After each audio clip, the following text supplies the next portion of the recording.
राधा वल्लभ श्री हरिवंश, राधा वल्लभ श्री हरिवंश। वृंदावनेश्वरी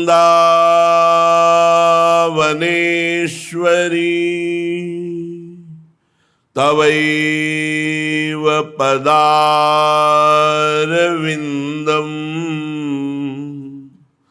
प्रेमामृतैकमकरन्द रसौघपूर्णम्।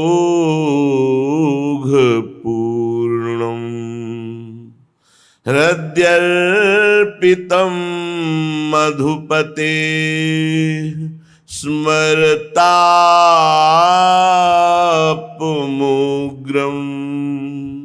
निर्वापयत् परम शीतलमाश्रयामि, परम शीतलमाश्रयामि।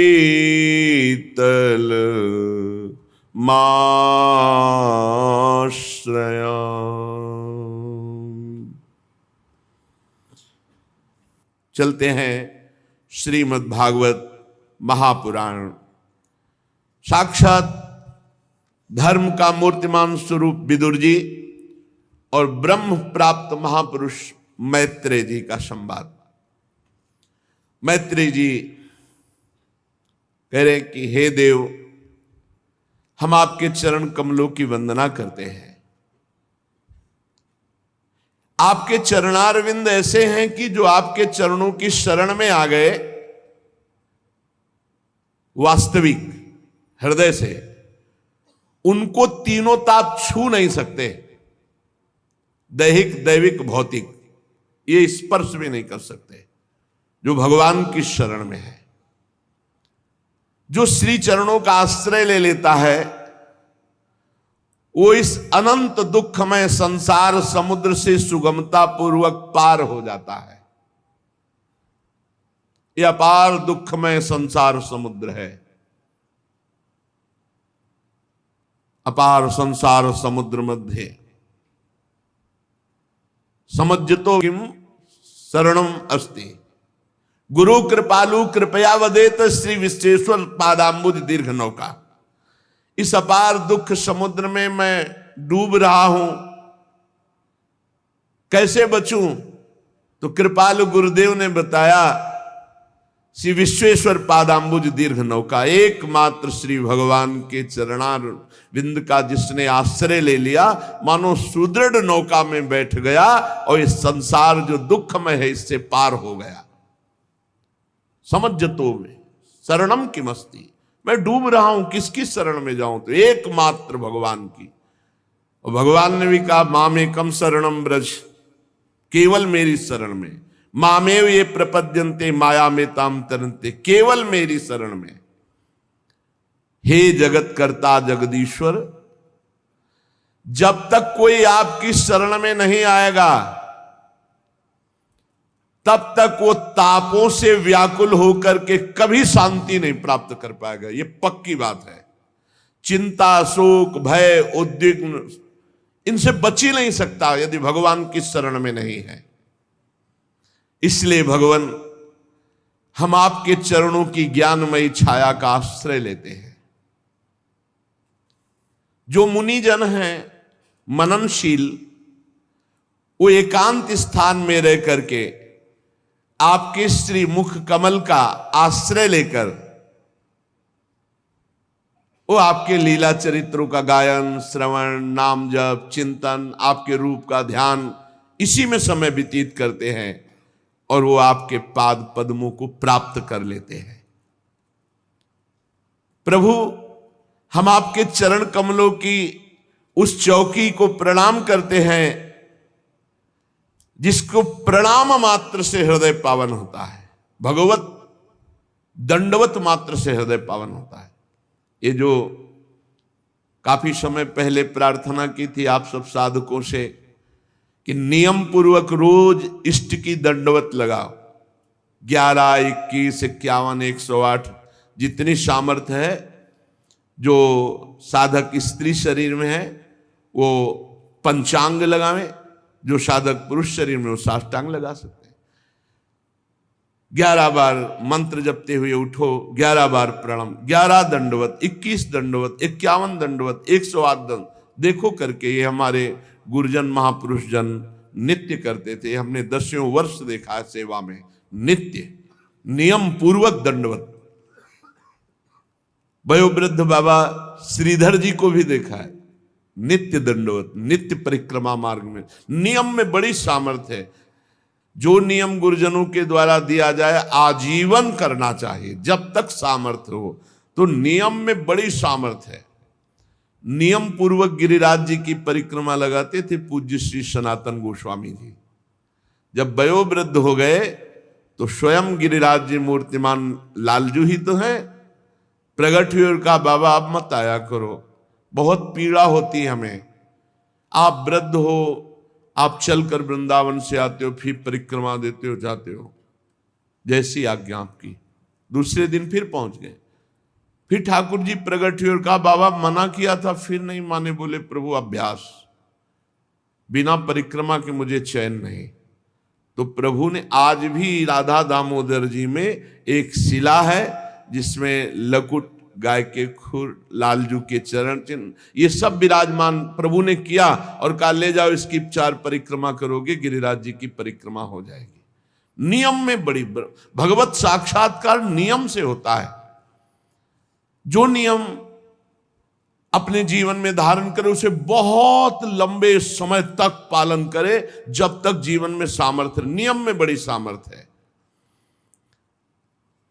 प्रभु की दंडवत करने से बहुत सुख मिलता है। शरीर के पाप नष्ट होते हैं तो साधारण बात है। प्रभु ये देख करके कृपाल हो जाते हैं और अपना अखंड स्मरण प्रदान करते हैं। जो भक्तजन श्रद्धा पूर्वक भगवान की कथा सुनते हैं, भगवान का नाम कीर्तन करते हैं, नाम जप करते हैं, इस भक्ति के द्वारा उनका हृदय परिमार्जित हो जाता है और अंतःकरण में ज्ञान, वैराग्य और वो परम धीर महाभागवत बन जाता है। यत् श्रद्धया श्रुतवत्या च भक्त्या सम्रज्यमाने हृदये वधाय ज्ञानेन वैराग्य बलेन धीरा ब्रजेम तत्तेंगि सरोज पीठम। जो आपके श्री चरण रखने की चौकी को बार बार दंडवत करते हैं, श्रद्धा पूर्वक आपकी लीला कथा सुनते हैं, आपका नाम जप, नाम कीर्तन करते हैं, उनका अंतःकरण परिमार्जित हो जाता है, पवित्र हो जाता है और पवित्र अंतःकरण में सुंदर ज्ञान, वैराग्य, विशुद्ध भक्ति और वो बड़ा गंभीर धैर्यवान भक्त होता है। हे ईश, आप ही संसार की उत्पत्ति, स्थिति और संहार के कारण हैं। देखो, तीनों बातों पर भक्त दृष्टि रखे, विचलित ना हो। जैसे भगवान की रचना लीला है, पालन लीला है, ऐसे भगवान की संहार लीला है। ये जगत के प्राणी नहीं समझते। सृजन कर रहे हैं वही, पालन कर रहे हैं वही, लय कर रहे हैं वही, और किसी और का नहीं कर रहे। कोई और है ही नहीं। अपने आप से अपना सृजन कर रहे हैं, अपने आप से अपना पालन कर रहे हैं, अपने आप से अपना संहार कर रहे हैं। जैसे एक नट विविध लीलाएं दिखाता है, ऐसे नटवर नागर ये लालजू महाराज की त्रिगुणमयी लीला है। अतः हम सब भक्त आपके श्री चरणों की शरण लेते हैं। जो अनन्य भाव से केवल आपका स्मरण पकड़ लेता है, आप उसे अभय कर देते हैं। केवल स्मरण, रात दिन स्मरण चल रहा, अभय कर देते हैं। ये जो पुरुष आपके भजन से विमुख हैं, वो शरीर आसक्त हो जाते हैं। भगवत विमुख की पहचान देहाभिमान, मैं पुरुष मैं स्त्री, इसमें आसक्त हो जाना। शरीर में आसक्ति सब आसक्तियों को प्रकट कर देती है। मकान की आसक्ति, रिश्तेदारों की आसक्ति, संबंधियों की, माता पिता भाई बंधु पुत्र पत्नी, नाना प्रकार की भोग सामग्री की आसक्ति, मूल है देहाभिमान। अब ये तुच्छ पदार्थों में इतना अहंकार कर लेते हैं, पूछो मत। गाड़ी में अहंकार, घर में अहंकार, बैंक बैलेंस में अहंकार, रूप में अहंकार, परिवार का अहंकार, बल का अहंकार, अहंकार की मोटी मोटी रस्सियां उसी में अपने को बांध लिए। ममता का दृढ़ दुराग्रह है। वो आप अंतर्यामी उनके हृदय में बैठे हैं, पर वो आपसे बहुत दूर विमुख रहते हैं। हे परम यशस्वी परमात्मा, जो इंद्रियों के विषयों में सुख भोग रहे हैं, जिनका मन सदैव बाहर पाप कर्म में भटकता है, वो कभी आपके भक्तों का दर्शन, उनका संग या भजन कभी नहीं कर सकते। जो पै दुष्ट हृदय सोई होई, मोरे सन्मुख आव की सोई। पापवंत कर सहज स्वभाव, भजन मोर ते भाव न काओ। हे यशस्वी परमात्मा, जो इंद्रियों के भोगों में सुख ले रहे हैं, जो मन को बाहर दौड़ाकर पाप कर्म कर रहे हैं, वो कभी संत संग, कभी भजन, ये सब नहीं। ऐसे लोगों की दुर्गति ही दुर्गति है। हे देव, हम तो आपकी कथा का पान करके उमड़ी हुई भक्ति के कारण अंतःकरण जो निर्मल हो गया, तो वैराग्य का सार आत्मज्ञान प्राप्त करके तृप्त है। हमें कुछ नहीं चाहिए। ये दूसरे पुरुष जो संसार में माया में फंसकर आपसे विमुख हैं, उनके लिए हमें चिंता है। मैत्रेय जी इस प्रकार भगवान की स्तुति की, तो विदुर जी महाराज ने प्रश्न किया, ब्रह्मन, आप शुद्ध बोध स्वरूप महात्मा, बहुत उच्च कोटि की ज्ञान अवस्था है श्री मैत्रेय जी की। शास्त्रों में जब पढ़ा महाभारत, बड़ी उच्च कोटि की अवस्था के महापुरुष हैं मैत्रेय जी। आप निर्विकार हैं और आपकी निर्गुण अवस्था में स्थिति भी है, पर आप भगवान के लीलाओं का गायन करते हैं, भगवान से प्रीति भी करते हैं। मैंने सुना कि भगवान बालकवत सृष्टि की रचना करते हैं खेल खेल में। तो महाराज, बालक में तो कामना खेल की होती है, बालक में खेल की कामना होती है, दूसरे के साथ खेलने की इच्छा रहती है, तब वो खेलने का प्रयत्न करता है। लेकिन परमात्मा में तो वो नित्य तृप्त है, पूर्ण काम है, असंग है। क्रीड़ा के लिए संकल्प कैसे बन सकता है? एको हम बहुश्यामा, इच्छा कैसे हो सकती है? ये इच्छा कैसे हुई? बालक में तो कामना होती, प्रभु तो पूर्ण काम है, उनमें कामना कैसे हो गई? भगवान ने अपनी गुणमयी माया से जगत की रचना की है, इसी से वे इसका पालन करते हैं, फिर इसी से इसका संहार करते हैं। ये दिमाग में बैठ जाना चाहिए कि संहार उन्हीं के द्वारा हो रहा है। ये लीला है उनकी। जो भक्त इस विषय को जान जाता है, वो ऐसे सुखी दुखी नहीं होता जैसे आप पूरी फिल्म देखे सिनेमा में, और न जाने कितनी मार काट और सब, इसके बाद आप बाहर निकलते हैं तो आपको कोई शोक और हर्ष नहीं होता, क्योंकि आपको पता था मनोरंजन करने गए थे, यहां सत्य कुछ नहीं था, सब बनावटी था। बिल्कुल ऐसे ही सत्य बात समझ लो। महादेव जी कह रहे हैं, उमा कहो मैं अनुभव अपना, और सत हरि भजन जगत सब सपना। जीव अविनाशी, इसे कोई मार नहीं सकता, न मृत्यु न काल, कोई नहीं मार सकता। नयनम छिन्नन्ति शस्त्राणि नयनम दहति पावका, न चैनम क्लेदयन्त्यापो न शोषयति मारुता, न वायवास्त्र, न अग्न्यास्त्र, न वारुणास्त्र, इनकी ताकत नहीं दिव्यास्त्रों की कि छू सके किसको, जो मैं है। चलो वो नहीं मरा, फिर मरा क्या? बोले शरीर, नहीं ये भी नहीं मरा। अग्नि तत्व में चला गया, वायु तत्व में, जल तत्व में, पृथ्वी तत्व में, आकाश तत्व। कौन मरा? आकृति भर बिगड़ गई, बस परिवर्तन भर हो गया, अपने अपने तत्व में मिल गए। मरा कौन? कुछ नहीं, ब्रह्म। जा सुकृपा सब भ्रम मिट जाई, गिर जा सोई कृपालु रघुराई। ये संहार लीला के लिए तैयार रहो। ये तैयार इसलिए नहीं है कि ममता शक्ति कर बैठे शरीर से, घर से, रिश्ते नातों से। अब लगता है जब मरेंगे तो सब छूटेगा, तो तुम्हारा था कब? तुम्ही ने तो पकड़ा है, उसी का दंड भोगो। अभी होश में हो तो सबको भगवान मान करके ममता भगवान के चरणों में समर्पित कर दो। नाथ सकल संपदा तुम्हारी, मैं सेवक समेत सुत नारी। प्रभु जिनके ज्ञान देश काल अथवा अवस्था से अपने आप या किसी दूसरे निमित्त से कभी लोप नहीं होता, वो आप हैं और आपके सिद्ध भक्त हैं। किसी अवस्था में ज्ञान का लोप नहीं होता। दुर्भाग्य है कि ये कर्मों में फंसे हुए जीव आपसे विमुख है। दुर्भाग्य है इनका जो भगवान से विमुख है। ये अज्ञान संकट में पड़ के दुख ही दुख भोगते चले जा रहे हैं। इस मोह की बलिहारी जो बड़े बड़ों को फंसा कर मिट्टी में मिला रही है, बड़े बड़ों को।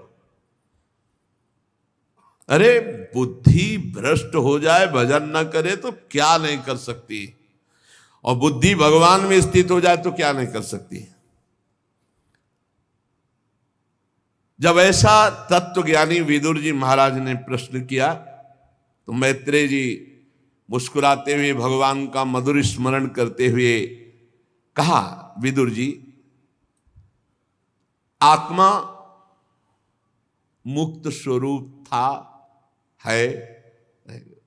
ये मुक्त स्वरूप भोगों की दीनता और शरीर संबंधी प्रियता में बंध गया। यही बंधन है। माया का बंधन क्या है? बोले भोगों की, सुख की दीनता, ये भोग भोगने को मिल जाए, और प्रिय शरीर और शरीर के प्रिय संबंधी, यही बंधन है। चाहे भक्ति से काटो, चाहे ज्ञान से काटो, ना काटो तो फिर नरक काटो, भोगना पड़ेगा।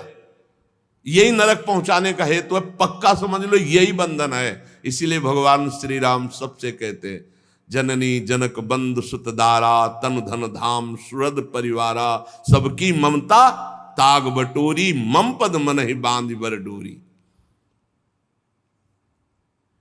किंतु ये समझ में नहीं आती कि मैं बंधा हुआ हूं, यही भगवान की माया है। किसी को समझ, पूछो बंधन है क्या? क्या बंधन है? हम स्वतंत्र हैं, हम क्या, हमें क्या बंधन है? उसको समझ में नहीं आता। और जिसको समझ में आ गया कि बंधन है, हाय हाय मच जाता है। मुमुक्षुता जागृत हो जाए, हाय हाय मच जाएगा। या भगवत प्राप्ति की लालसा जागृत हो जाए तो चैन नहीं मिलेगी। नहीं खान पान ते भावे है, किसके लिए? ये शरीर तो नाशवान, छूटने वाला। मुझे तो इससे छूटना है ना, इस शरीर से छूटना है, इस शरीर के राग से छूटना है। जिस प्रकार स्वप्न देखने वाले पुरुष को स्वप्न में सर काटा जा रहा है तो उसे सत्य भास रहा है। स्वप्न में जब सर काटा जाता है, प्रतीयत उपदृष्टु स्वशिरस छेदनादि कहा। जो सपने सिर काटे कोई तो सत्य ही तो प्रतीत होता है। असत्य कब प्रतीत हुआ? जब जगा, बिन जागे दुख दूर न होई। उसी प्रकार जीव को कोई बंधन नहीं है, पर अज्ञानवश मोह निद्रा होने के कारण ये स्वप्न दिखाई दे रहा है। स्त्री पुरुष, कर्म बंधन, शुभ अशुभ, नरक स्वर्ग, ये सब झूठा, ना था न रहेगा। जो बीच में भास रहा है असत्य है। ब्रह्म सत्यम जगन मिथ्या, उपनिषद सूत्र। ये अज्ञानवश भास रहा है। हे विदुर जी, यदि ये कहा जाए कि जब है नहीं तो इसकी प्रतीत क्यों होती है, प्रतीत क्यों होती है? बोले यही भगवान की माया है, जो है नहीं उसकी प्रतीति करा दे। देखो महाराज युधिष्ठिर की सभा में मैदानों ने एक रचना रची थी कि जो थल था पृथ्वी, उसमें बड़ा निर्मल जल भरा हुआ दिखाई दे रहा था, और जो जल था वो सूखी पृथ्वी जैसी दिखाई दे रही थी। जब दुर्योधन देखा कि सामने जल है तो वस्त्र समेट लिए और पैर रखा तो सूखी पृथ्वी, तो सब हंस दिए। अब आगे पृथ्वी दिखाई दी तो कपड़े छोड़ दिए तो सब जंब से उसी में गिर गया, भींज गया, तो सबने हंस दिया। वहीं से तो महाभारत की नींव पड़ गई। एक मैदानों ने जो छोटी माया जानता है ऐसी रचना रच दी, जो महामायावी भगवान श्री हरि है उनकी ये माया है। जो नहीं है पर भास रहा है, यही भगवान की माया है। जो है वो दिखाई नहीं दे रहा है, यही भगवान की माया है।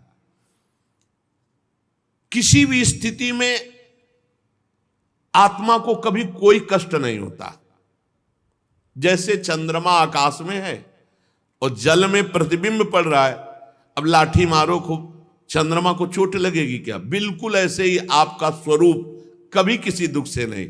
पर अपने स्वीकार कर लिए हैं देह को, तो हमें भूख लगती, प्यास लगती है, हमें सोच लगती, लघुशंका लगती, नींद लगती है, हमें गर्मी ठंडी मान, सारे दुखों की बंधन की जड़ है ये शरीर का अपनापन। महाराज इसकी निवृत्ति कैसे होती है? तो कह रहे हैं सावई निवृत्ति धर्मेण वासुदेवानुकंपया। सबसे पहली बात है कि इस माया की निवृत्ति भगवान की कृपा से होती है। भगवान की कृपा से अहंकार पहले नाश। आप किसी साधन से इसकी निवृत्ति कर पाए? असंभव। नाथ जीव तव माया मोहा और सो निस्तरी तुम्हारी छुआ, तुम्हारे ही कृपा दुलार से। अब भगवान की कृपा कैसे प्राप्त हो?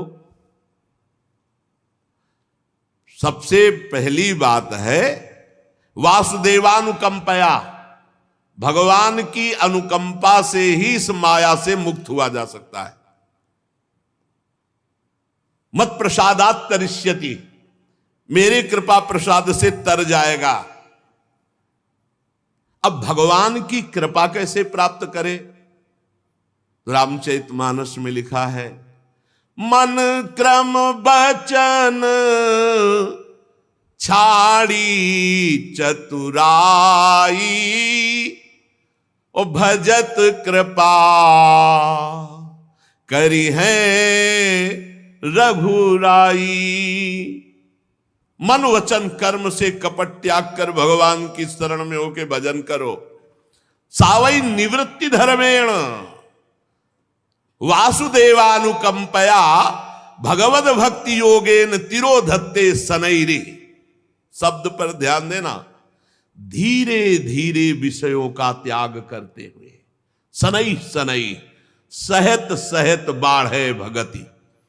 भगवान की जब कृपा होती है तो मन वचन कर्म से भगवान की शरणागति प्राप्त होती है। वो धीरे धीरे विषयों का त्याग करता जाता है। धीरे धीरे एकदम कोई संकल्प ना ले, धीरे धीरे जितना त्याग होता जाए उसको बिल्कुल ब्रेक मारता जाए, दोबारा स्वीकार न करे, जितना त्याग करता जाए आगे बढ़ता जाए। ऐसे त्याग की प्रवृत्ति पुष्ट होती है। और एकदम कसम खाए आज के बाद कुछ नहीं, 4 6 दिन 10 दिन महीना भर मुंह भरा फिर उसी में गिर पड़ोगे, ये सिद्धांत नहीं। धीरे धीरे क्रमशः सहत सहत बाढ़े भगति गृह तनु गुरु हितगार। धीरे धीरे इंद्रियों को विषयों से हटाकर साक्षी परमात्मा श्री हरि में निश्चल भाव से स्थित करे। जिस समय निरंतर भजन चलने लगता है तो जैसे बहुत ध्यान देने योग्य विषय, एक एक शब्द बड़ा गूढ़ है। जिस समय निरंतर भजन चलने लगता है उस समय हृदय की भजनानंदी की स्थिति हो जाती है जैसे गाढ़ निद्रा में सोए हुए पुरुष का शुभ अशुभ कोई संकल्प नहीं होता। गाढ़ निद्रा में सोया हुआ पुरुष है, न शुभ संकल्प न अशुभ संकल्प, न राग न द्वेष और न काम न क्रोध। निद्रा में, स्वप्न में हो सकता है, गाढ़ निद्रा में नहीं। ऐसे ही गाढ़ निद्रा की स्थिति जागृत में होती उस महापुरुष की जिसका निरंतर भजन चलता है, जो भगवत कृपा पात्र अपने चित्त को भगवान वासुदेव में, प्रियालाल में स्थित कर देता है। वो गाढ़ अवस्था ऐसी होती है। कभी 2-4 मिनट के लिए भी आई होगी तो आप समझ रहे होगे, नहीं तो नहीं समझ पाओगे। जागृत अवस्था में जैसी गाढ़ निद्रा में स्थिति, ऐसे जागृत अवस्था में चलते फिरते देखते हुए भी वो संकल्प रहित, शुभ अशुभ चिंतन रहित एकमात्र परमात्माकार स्थिति, उसे तुरीय अवस्था कहते हैं। जो सारे क्लेशों को सर्वथा के लिए नष्ट कर देती है। ये स्थिति कैसे होती है? निरंतर भगवान के सुमिरन से। भगवान श्री कृष्ण के गुणों का वर्णन और श्रवण समस्त दुख राशि को भस्म कर देता है और हृदय में प्रेम जागृत कर देता है। फिर कुछ कहना या सुनना नहीं पड़ता साधन संबंधी, वो अपने आप आगे का मार्ग प्रशस्त हो जाता है। विदुर जी ने कहा, भगवान आपके युक्ति युक्त वचनों की तलवार से मेरे संदेह छिन्न भिन्न हो गए। अब मेरा चित्त भगवान की स्वतंत्रता और जीव की परतंत्रता को खूब अच्छी तरह समझ रहा है। विद्वान, आपने ये बात बहुत ठीक कही कि जीव को जो क्लेशादि की प्राप्ति होती है वो शरीराभिमान के कारण होती है, और ये शरीराभिमान समस्त दोषों का मूल है। संस्कृति मूल शूल प्रदनाना सकल शोकदायक अभिमाना, और इसका आधार है शरीराभिमान का माया भ्रम। क्लेश मिथ्या निर्मूल, मिथ्या निर्मूल क्लेश, क्योंकि इस विश्व को फंसाने वाली माया के अतिरिक्त और कोई नहीं है। महाराज, मैं देख रहा हूं इस संसार में 2 प्रकार के लोग सुखी हैं। एक तो पागल, पागल है ही तो उनको क्या सुख दुख का मतलब, और दूसरा ब्रह्मबोध संपन्न। ये बीच वाले सब दुखी है, जो कुछ ज्ञान कुछ अज्ञान, ये सब दुखी है। सुखी कौन है? जो एकदम कनेक्शन खत्म, फुटपाथ में बैठा है तो कबाड़ बटोर रहा है तो वो मस्त है, और या जो भगवत प्राप्त है वो मस्त है। बीच वाले ही सब, बीच की श्रेणी के जितने मंजरेड हो, ये सब बड़े संशयापन्न और दुखी हैं, दुख ही दुख भोगते हैं। या तो भगवत प्राप्त ब्रह्मबोध महापुरुष, और या एकदम कनेक्शन खत्म पागल, ना अपने शरीर से कनेक्शन है ना संसार से। मनाया दोन्ना उठा लिया, मनाया कुल्लड़ उठा लिया, मनाया फुटपाथ में बैठे, जो देखो ना उनके, हम तो काशी में देखा है कई ऐसे अवधूत महापुरुष और कई ऐसे कनेक्शन है, किसी से कनेक्शन नहीं। कुल्लड़ उनके ऊपर चाय का मार रहे हैं लोग, हंस रहे, मस्त है, उनको कोई फर्क नहीं। कई शरीर में घाव है, मक्खियां मिलमिला रही फुटपाथ में। या तो एकदम पागल सुखी है, एकदम पागल, और या एकदम ब्रह्मबोध, ये बीच वाले सब दुखी है। विदुर जी महाराज कह रहे हैं, ब्रह्मन धर्म अर्थ काम और मोक्ष की प्राप्ति के साधनों का, वाणिज्य दंड नीति शास्त्र श्रवण की विधि का, श्राद्ध की विधि का, पितृगणों की सृष्टि का, काल चक्र का, ग्रह नक्षत्र का, तारागण की स्थिति का, दान का, तपस्या का, इष्ट का, पूर्त का, इन सबका मैं रहस्य जानना चाहता हूं। निष्पाप मैत्री जी, धर्म के मूल कारण भगवान श्री कृष्ण है, तो कौन से आचरण से संतुष्ट होते हैं? भगवान श्री कृष्ण किन पर कृपा करते हैं? हे महात्मन, जो दीन वत्सल गुरुजन हैं वो अपने समर्पित शिष्य को बिना पूछे सब कुछ बता देते हैं। इसलिए आप दया कीजिए, मैं आपका शिष्य हूं, आप हम पर कृपा करके वर्णन, क्योंकि ज्ञान की प्राप्ति शिष्यस्ते ही होती। भगवान तब तक गीता जी नहीं बोले जब तक अर्जुन ने शिष्यस्ते हम साधिमाम त्वाम प्रपन्नम। महाराज ये प्रलय कितने प्रकार का होता है, और जब भगवान योग निद्रा में शयन करते हैं तब कौन कौन से तत्व बाहर जागृत रहते हैं भगवान को जागृत करने के लिए। जीव का तत्व क्या है, परमेश्वर का स्वरूप क्या है, उपनिषद प्रतिपादित ज्ञान क्या है, गुरु कौन है, शिष्य कैसा है होना चाहिए, और गुरु शिष्य का पारस्परिक संबंध क्या है। महाराज मैं तो माया मोह से ग्रसित जीव हूं, विदुर जी कह रहे हैं। देखो महापुरुषों में कितनी दैन्यता होती है। ब्रह्म प्राप्त महापुरुष परम धर्मराज के स्वरूप है। मेरी तो विचार दृष्टि नष्ट हो गई है, मैं अज्ञ हूं, आप मुझ दीन पर कृपा करें और जो मैंने प्रश्न किया उनका उत्तर दें। ऐसा कितनी दैन्यता होनी चाहिए प्रश्नकर्ता में। अगर एक जीव को भगवत प्राप्ति उपदेश देकर करा दे तो समस्त वेदों का अध्ययन, यज्ञ, तपस्या, दान, पुण्य कोई भी 16वें अंश के बराबर नहीं, उसके बराबर हो सकता। एक जीव को उपदेश करके भगवत प्राप्ति करा दे तो उसके बराबर कोई पुण्य नहीं त्रिभुवन में। सुखदेव जी कहते हैं, परीक्षित जब महात्मा विदुर जी ने मैत्रेय जी से ऐसा प्रश्न किया तो वो मुस्कुरा करके विदुर जी से कहा, आप कुछ भी बोलो मैं जानता हूं आपको, आप भगवत भक्तों में प्रधान परम ज्ञानी लोकपाल स्वयं धर्मराज ही हैं, आपकी तो दैन्य वार्ता है। धन्य है आप निरंतर पद पद पर श्री हरि की कीर्तिमयी लीला को नित्य नूतन मानकर सुनना चाहते हैं।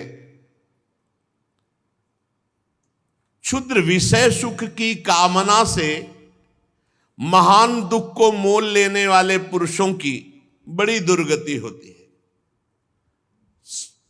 बहुत क्षुद्र विषय सुख, पूरा जीवन बर्बाद।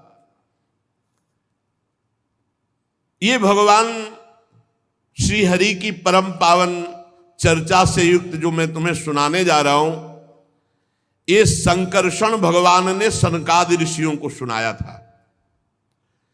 अखंड ज्ञान संपन्न आदिदेव भगवान संकर्षण पाताल लोक में विराजमान है। सनक सनंदन सनातन सनत कुमार आदि ऋषियों ने परम पुरुषोत्तम ब्रह्म का तत्व जानने के लिए भगवान संकर्षण से प्रश्न किया जैसा तुमने मुझसे किया। मैत्रेय जी कह रहे, उस समय भगवान शेष जी अपने आश्रय स्वरूप परमात्मा के ध्यान में मानसिक पूजा में थे, जिन्हें वासुदेव श्री कृष्ण कहते हैं। उनकी पूजा में जब सनत कुमार आदि ज्ञानी जनों ने प्रश्न किया तो धीरे धीरे उन्होंने नेत्र खोले। सनत कुमार ऋषियों ने मंदाकिनी आकाश गंगा के जल से भींगी हुई जटाओं से उन चरणों को स्पर्श किया संकर्षण जी के, जिन चरणों की नागराज कुमारियां अभिलषित वर की प्राप्ति के लिए प्रेम पूर्वक उपहार सामग्रियों से पूजा किया करती है। सनत कुमार आदि भगवान के तत्व के और लीला के दोनों के मर्मज्ञ हैं। शेष भगवान हजारों फण दिव्य मणियां चमक रही हैं। सनत कुमार जी से बोले, वो जो ज्ञान भगवान शेष जी ने सनत कुमार जी को दिया, परमहंसों में प्रधान श्री सांख्यायन जी को सनकादि ने दिया। सनकादि ने सांख्यायन जी को, सांख्यायन जी ने हमारे गुरु पराशर जी को दिया, पराशर जी ने बृहस्पति जी को, और पराशर जी से ही पुलस्त मुनि को, और फिर क्रम से वो मुझे प्राप्त हुआ। मैत्रेय जी कह रहे इस क्रम से ये ज्ञान मुझे प्राप्त, ये ज्ञान गुरु परंपरा से प्राप्त होता है। सुनो, ये सृष्टि पूर्व में कुछ नहीं थी, केवल जल ही जल, केवल जल ही जल। और उस जल में एकमात्र भगवान नारायण, भगवान संकर्षण शेष जी की सैया पर आराम से वो अपनी ज्ञान शक्ति को अपने अंदर योग माया से आच्छादित करके नेत्र मूंदे हुए शयन कर रहे थे। जैसे अग्नि अपनी दाहिका शक्ति को छिपाकर काष्ठ में रहती, काठ में अग्नि रहती है पर घर्षण करने पर वो दाहिका शक्ति सहित प्रकट होती है। भगवान संपूर्ण प्राणियों को, ब्रह्मा जी आदि सबको लेकर के अकेले शयन कर रहे थे, केवल जल ही जल था जब सृष्टि नहीं थी। भगवान ने अपने को जागृत करने के लिए, पुनः सृष्टि रखने के लिए काल और उसका स्वभाव और उसका कर्म, इनको बाहर छोड़ दिया था। काल, कर्म, स्वभाव ये विराजमान, नहीं तो जागृत कैसे होंगे? जब काल पूरा होगा स्वभाव बदलेगा, भगवान की नींद टूटेगी, फिर क्रिया होगी, इसलिए इनको छोड़ रखा था। अपनी चित शक्ति के द्वारा 1000 चतुर्युग, 1000 बार ये चारों युग व्यतीत हो गए, भगवान जल में ही शयन कर रहे हैं। तब काल शक्ति ने स्वभाव और कर्म को प्रेरणा की तो भगवान के नाभि से कमल प्रकट हो गया, भगवान के नेत्र खुले और नाभि से कमल प्रकट हुआ। वो सूक्ष्म तत्व कमल कोश ऊपर उठता गया, हजारों सूर्यों के समान तेजस्वी महान जलराशि के ऊपर आकर दे दीप्यमान हुआ। उसी में भगवान का दूसरा स्वरूप कमल के ऊपर प्रकाशित हुआ। बिना पढ़ाए संपूर्ण वेदों का ज्ञान जिनको, उन्हें स्वयंभू ब्रह्मा नाम से कहा गया। अब वो कमल की गद्दी में बैठे ब्रह्मा जी आंख फाड़ करके चारों तरफ गर्दन घुमाई तो 4 मुख हो गए। प्रलयकालीन जल के सिवा कुछ दिखाई ही नहीं दे रहा है, भारी तरंग मालाएं समुद्र की। आदिदेव जी ब्रह्मा ने विचार किया कि ये कमल का कहीं आधार तो होगा ही नीचे। कमल कर्णिका पर बैठा हुआ मैं कौन हूं और इस कमल का आधार का है, और ये जल किसने उत्पन्न किया? नीचे कोई आधार होना चाहिए। वो कमल नाल पकड़ के उतरे, खोजते खोजते हार गए पर आधार ही नहीं मिला। 100 दिव्य वर्ष तक, दिव्य वर्ष, बहुत काल व्यतीत हो गया खोजते खोजते, लेकिन कहां से कमल उत्पन्न हुआ है आधार ही नहीं मिला। विफल मनोरथ होकर लौट आए और पुनः कमल में बैठ गए। ये प्राणवायु को रोक दिया और चित्त को निसंकल्प करके समाधि में स्थित हो गए। दिव्य 100 वर्षों तक समाधि में रहे ब्रह्मा जी। तब जिसे कमल नाल पकड़कर खोज नहीं पाए थे, उसको अपने हृदय में देखा, प्रभु को अपने हृदय में देखा कि प्रलयकालीन जल में शेष जी की गौर वर्ण, भगवान जो शेष जी हैं वो गोरे रंग के हैं, काले नहीं है। श्याम वर्ण के ठाकुर जी लेटते हैं, गौर वर्ण के शेष जी का श्रीअंग वही तो गोरे लखनलाल और गोरे बलराम जी के रूप में है। शेष भगवान ही तो है। गौर विशाल विग्रह, अकेले भगवान पुरुषोत्तम लेटे हुए हैं।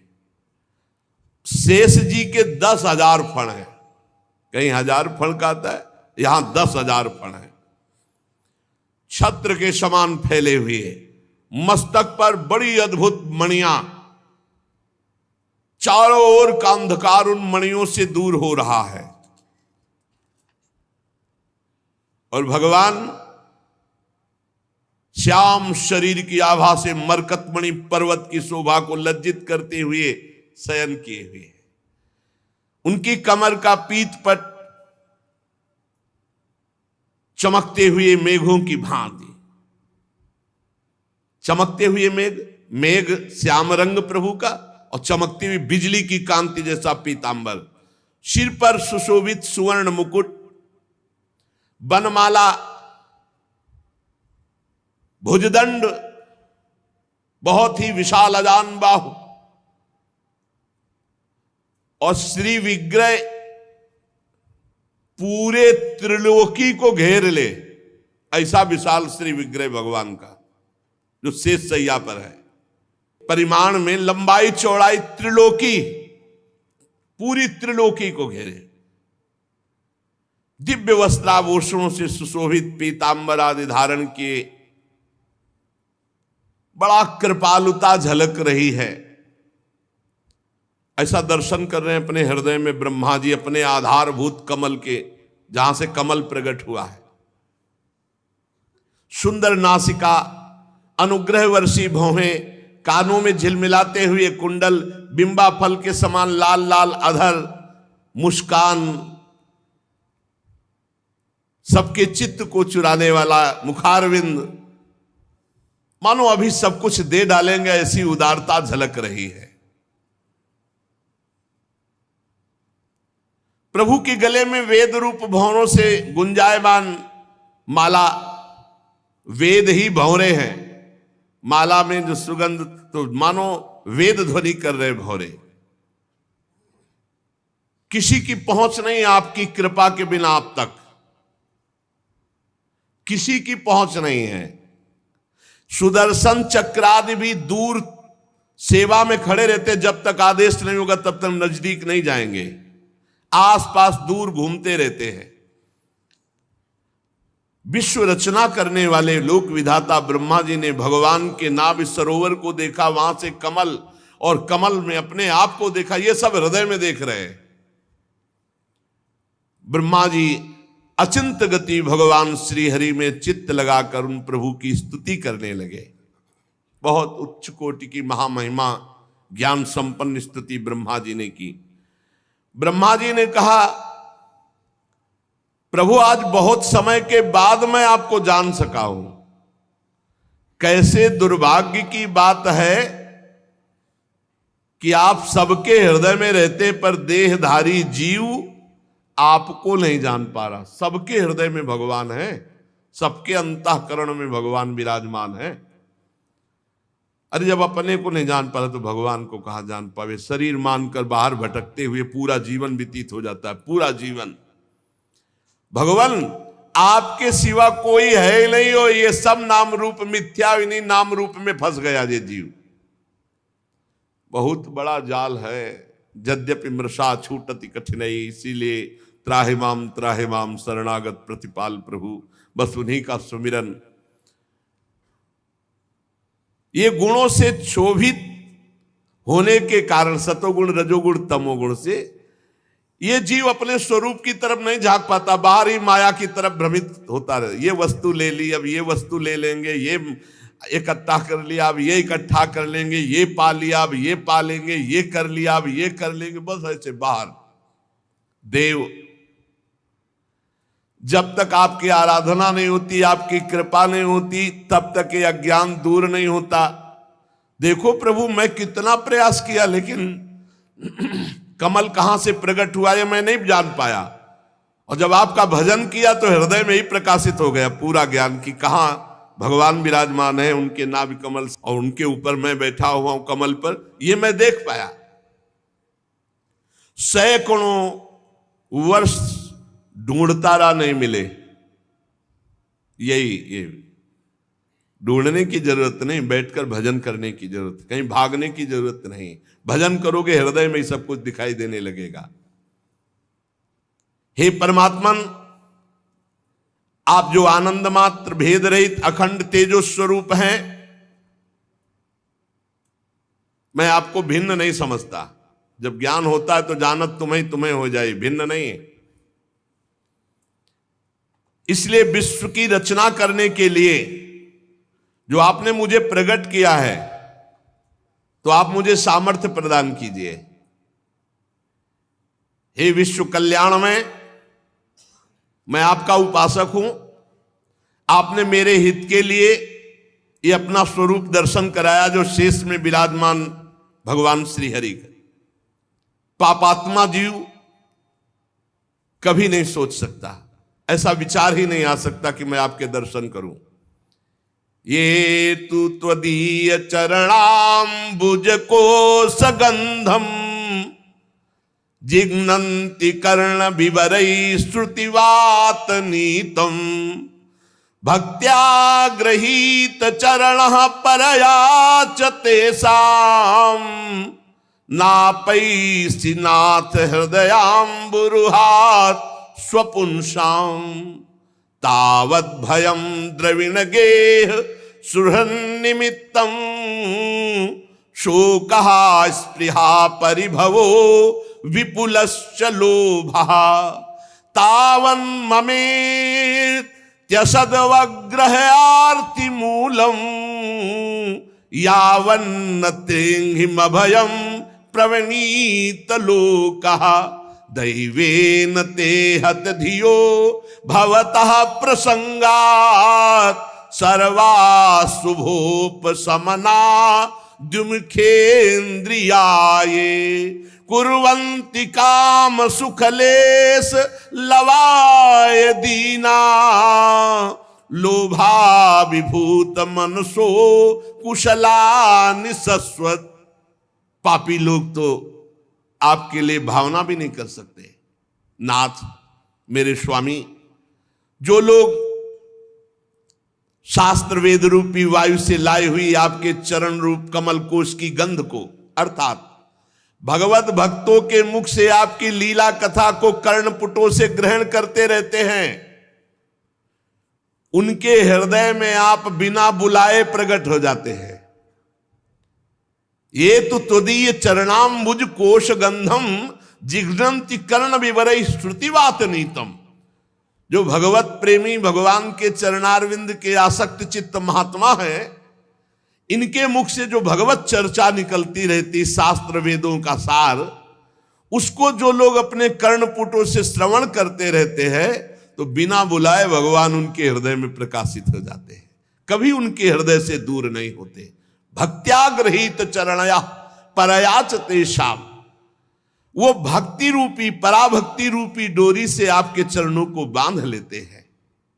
हे प्रभु, जब तक आपके चरणों की शरणागति नहीं होती, आपके चरणों का सहारा नहीं लिया जाता, आपके चरणों का आश्रय नहीं लिया जाता, तब तक वो धन की जंजीर से, घर के बंधन से, परिवार के बंधन से कभी मुक्त नहीं हो सकता। बहुत बड़ी जंजीर बांधी हुई है। लोक ऐषणा पुत्र ऐषणा वित्त ऐषणा, ये जंजीरें हैं, ये तभी तक रहती हैं जब तक भगवान का जीव नहीं हो जाता। तावत भयम द्रविण गेह सुहन निमित्तम, फिर उसको परिणाम क्या मिलता है? शोका स्पृहा परिभवो विपुलश्च लोभा। उसे भय, शोक, भयानक दुख, लालसा, दरिद्रता, लोभ, ये उसको जलाते रहते हैं। जो आपके चरणों से विमुख है, आपके चरणों का आश्रय नहीं लिए, उन्हें धन की डोरी, घर का बंधन, बंधुजनों का, परिवार, रिश्ते नातों का, और उसका परिणाम भय, शोक, लालसा, दुख, दीनता, ये दीनता, दरिद्रता और लोभ, ये उसे बांधे रहते हैं। दुख का एकमात्र कारण है आपसे विमुख होना, आपका भजन न करना।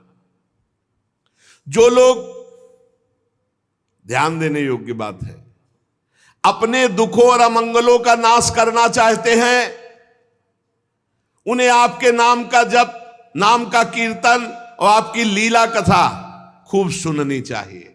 मान लो ये अमृत है, और जो लोग आपका नाम जप नहीं करते, आपकी लीला कथा नहीं सुनते, उनकी इंद्रियां उनको ऐसे दुखों में फंसा देती, दुष्कर्मों में लगा देती है कि उनकी दुर्गति होती है, दुर्गति। हे उरुक्रम, हे अच्युत, देखा है आपसे विमुख जनों को भूख, प्यास, वात, पित्त, कफ, सर्दी, गर्मी, हवा, वर्षा, चिंता, सुख, एक दूसरे के प्रति हिंसा, कामाग्नि, दुस्सा, क्रोध, ये सब जला रहे हैं क्योंकि भगवान से विमुख है जीव। स्वामिन, जब तक मनुष्य अपनी इंद्रियों से, मन से आपका सेवन नहीं करता, तब तक वो माया के प्रभाव से बच नहीं सकता, संसार चक्र की निवृत्ति नहीं हो सकती। औरों की तो बात ही क्या, बड़े बड़े मुनिगण जब अपने तपो अभिमान में आ जाते हैं और आपकी लीला कथा और आपके नाम से दूर हो जाते हैं, तो उनको पुनः संसार फांस लेता है, बड़े बड़े मुनि जनों। फिर वो अर्थ सिद्धि के लिए उपाय करने लगते हैं, सब तपस्या का प्रदर्शन, धर्म का प्रदर्शन, रुपया इकट्ठा हो, बुद्धि बदल गई। प्रभु, आपका मार्ग तो केवल आपके लीला कथा सुनने से ही समझ में आएगा। त्वं भावयोग परिभावित हृत सरोजो आसे श्रुते क्षित पथो ननुनाथ पुंसाम यद्यधिया तवुरुगाय विभावयन्ति तत्तद्वपुः प्रणय से सदनुग्रहाय। आपका मार्ग कैसे जाना जाता है? आपके प्रेमी भक्तों के द्वारा गाए हुई आपकी लीला कथा सुनने से। आप निश्चय ही भक्ति योग जिसके हृदय में होता है उसके अधीन हो जाते हैं। हे पुण्य श्लोक प्रभु, भक्तजन जिस जिस भावना से आपका चिंतन करते हैं, आप उसी भावना से दर्शन देते हैं, वैसा ही उनको सुख प्रदान करते हैं। जब ये बड़े बड़े देवता लोग या बड़े बड़े धनी लोग बड़ी बड़ी विपुल सामग्री से आपका पूजन करते हैं, तो आप उतना प्रसन्न नहीं होते जितना दैन्यता से प्रसन्न होते हैं। ये बात ध्यान रखो। धर्म की कमाई और दीन भाव, और दीन भाव में एक रोटी और नमक भी भगवान को ऐसे करके, उतने में प्रभु प्रसन्न हो जाएंगे। पत्रम पुष्पम फलम तोयम ये में भक्त्या, भक्ति भाव से भर करके एक चुल्लू जल, एक फूल, एक पत्ता, एक कोई फल, इतने में मेरे प्रभु प्रसन्न हो जाते हैं। जो दूसरों का हित करता है भगवान उससे बहुत जल्दी प्रसन्न होते हैं। जो कर्म आपको अर्पण कर दिया जाता है वो अक्षय और अविनाशी हो जाता है। इसीलिए कहते हैं हर कर्म भगवान को अर्पित करो। दान, यज्ञ, कठिन तपस्या, व्रतादि, इनके द्वारा आपकी प्रसन्नता प्राप्त करना कठिन है। दूसरों का हित करो, खूब नाम जप करो, भगवान की लीला कथा सुनो, हर कर्म भगवान को समर्पित करो, इससे आप प्रसन्न होते हैं। यज्ञ किया, अभिमान है मैं बहुत यज्ञ करता, दान दिया मैंने इतना दान दिया, कठिन तपस्या मैंने तपस्या, मैं ऐसा व्रती, मैं फलाहारी, भगवान प्रसन्न होने वाले नहीं। हर कर्म भगवान को समर्पित करके दैन्य, इसी से भगवान प्रसन्न होते हैं। जब आप प्रसन्न होते हैं तो उसके अंदर ज्ञान प्रकट होता है। जब ज्ञान प्रकट होता है तो देखता है संसार की उत्पत्ति स्थिति संहार, ये एक भगवान की लीला हो रही है। ऐसे लीला विलासी भगवान को मैं बार बार नमस्कार करता हूं। जो जीवन भर भगवान की लीला कथा सुनते, नाम कीर्तन करते, अंतिम समय भगवान स्वयं उनके हृदय में प्रकाशित हो जाते हैं। अंतिम समय स्वयं नाम चलने लगता है, विवश होकर नाम चलता है। वो बेसुध है पर नाम चल रहा है, वो बेसुध है पर भगवान प्रकाशित हो गए। यही तो है जीवन भर भजन करने का फल। जन्म जन्मांतर की आवागमन से मुक्त होकर वो ब्रह्म पदवी प्राप्त कर लेता है, वो अजन्मा स्थिति प्राप्त कर लेता है। ये है आपकी शरण लेने का फल। जीवन भर शरण रहकर भगवान की निरंतर चर्चा सुनना, गाना, नाम जप करना, सेवा करना, जो भी कर्म कर रहे हैं भगवान को अर्पित कर देना। इसका फल क्या होगा? अब आगे हमारा जन्म नहीं होगा। इसी जन्म में अंतिम समय भगवान के दर्शन अगर पूरे जीवन में नहीं हुए तो इसमें लिखा हुआ है प्राण त्यागते समय विवश होकर नाम चलेगा और भगवान स्वयं प्रकाशित हो जाएंगे। जीवन भर मेहनत की है, अब आखिरी भगवान बनाते हैं। जीवन भर प्रपंच और नाना प्रकार के विषय भोगे तो वही आएंगे चिंतन में, भगवान तो आएंगे नहीं। इसीलिए कह रहे कि जितना समय बचा है अब नाम जप करो, भगवत कथा कीर्तन सुनो, गाओ, खूब जीवन को आनंदमय कर लो। अगर चूक हो गई तो भाई फिर सुअर कुत्ता बन के भजन नहीं होने वाला, मानव देह में ही भजन होता है। श्री ब्रह्मा जी भगवान की और आगे स्तुति कर रहे, सुशेष चर्चा आगे। श्री राधा वल्लभ लाल की।